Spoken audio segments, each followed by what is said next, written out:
بسم اللہ الرحمن الرحیم۔ حضرت ایوب علیہ السلام کی کہانی۔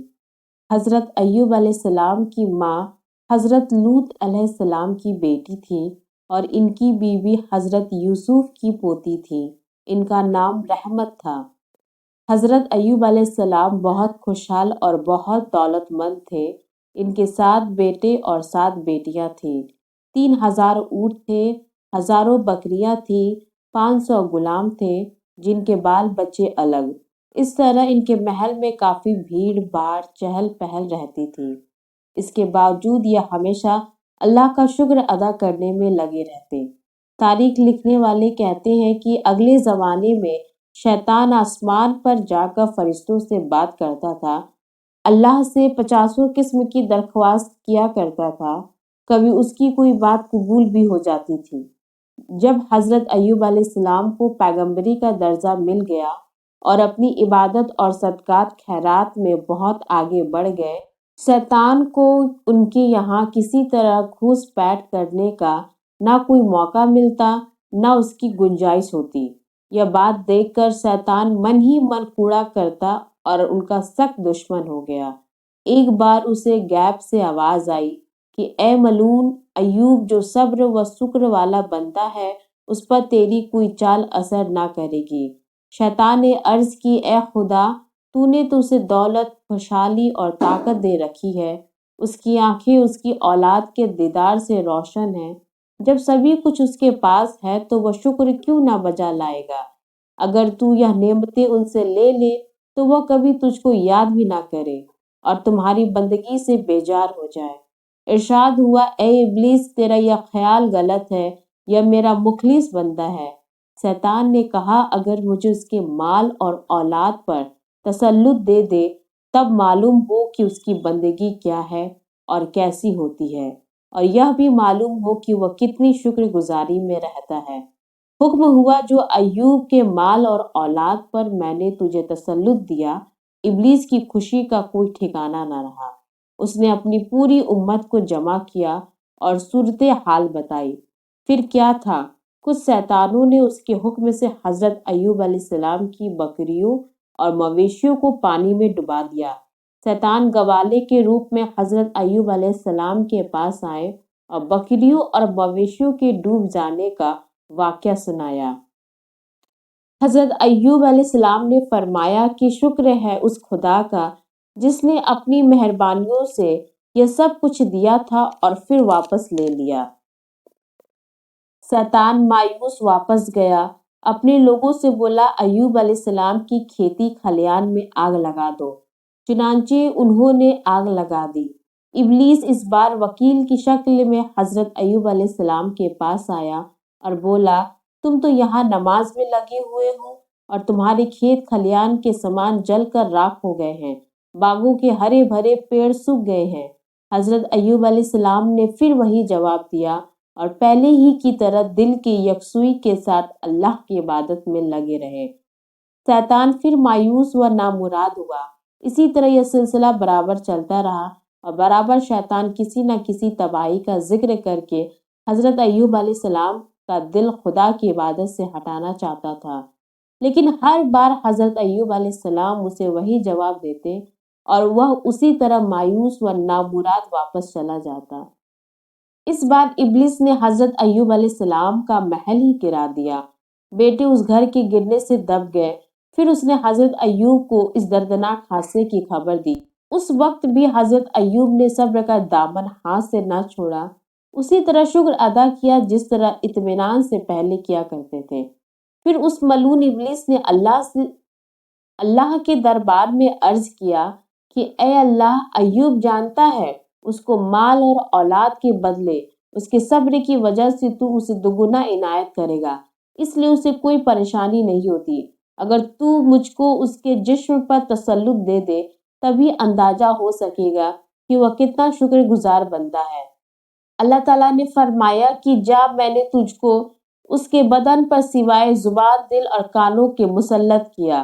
ابلیس نے فرصت پا کر ایک جادوگر کی طرح ان کے ناک میں ہوا پھونکی، اس کی گرمی کا اثر پورے جسم پر ہوا اور کھجلی شروع ہو گئی، گوشت ہڈی اینٹنے لگے،